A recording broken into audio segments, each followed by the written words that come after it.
High school sweethearts Chase and Teresa met as freshmen. They dated all throughout high school. There were obviously rough spots here and there, but they always worked things out.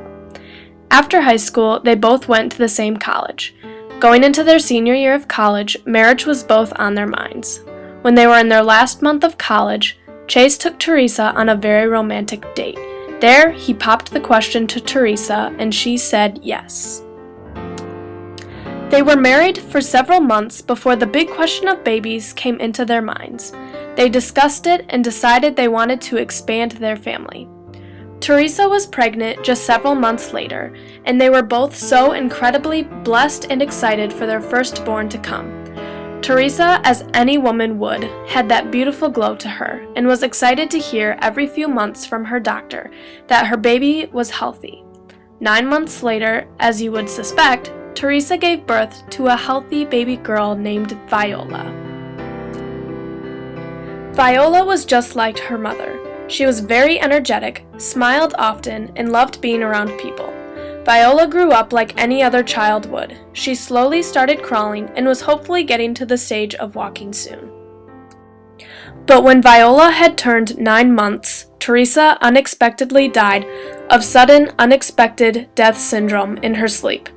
Chase and Teresa both knew that this syndrome ran in Teresa's family, but they weren't expecting it to be a problem so soon. Chase was so confused. He, as any person would do, went into shock.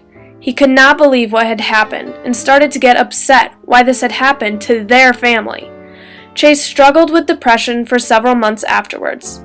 He had thoughts of suicide, but he knew that wasn't the right solution, and he needed to be there for his daughter. After some time, he knew he had to get help. Chase had the resources to help deal with this situation. He went to church small groups and talked with his pastor to help heal his broken heart. He had friends and families to help him heal, and eventually he started to accept his wife's passing. To this day, Chase still misses his wife as any good husband should. Unlike Chase, Viola was too young to truly understand what was all going on. Because she is still considered an infant, she thinks that because her mother is out of sight, she is out of mind. Or because her mother was gone, she thinks she will never come back, which in reality is true. Viola doesn't quite understand trauma yet, so at such a young age, she started having problems trusting and bonding with people around her. Several months after Teresa's death, Viola continued to have major separation anxiety, as well as feeling a sense of abandonment. Viola can't quite grasp the more abstract notions of death and grief, but she definitely feels it through her father. Viola has noticed a change in her father, which confuses her even more. In her own way, Viola is grieving too. Her mother is gone, and she's having a hard time doing things on her own, and she's been set back. When her dad, Chase, started dealing with his grief more sophisticatedly, he noticed a change in Viola. She was reserved and not her usual energetic self.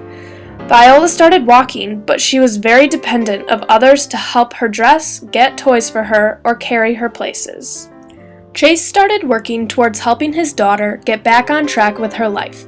Losing a mother, especially to a daughter, is very traumatic, whether they're young or old. Chase started spending more time with Viola by taking her to family gatherings, church events, and out in public in general. The more time Viola spent interacting with others, the more she started to get back into the groove of things. Today, Viola is all grown up. She still struggles not having her mother around, but she's beating the facts about daughters who lose their mothers. Viola sees a counselor just to make sure depression and traumatic stress disorder don't creep up on her later in life. Viola has many friends, and the support of her family has made the largest difference to her never-ending road to recovery.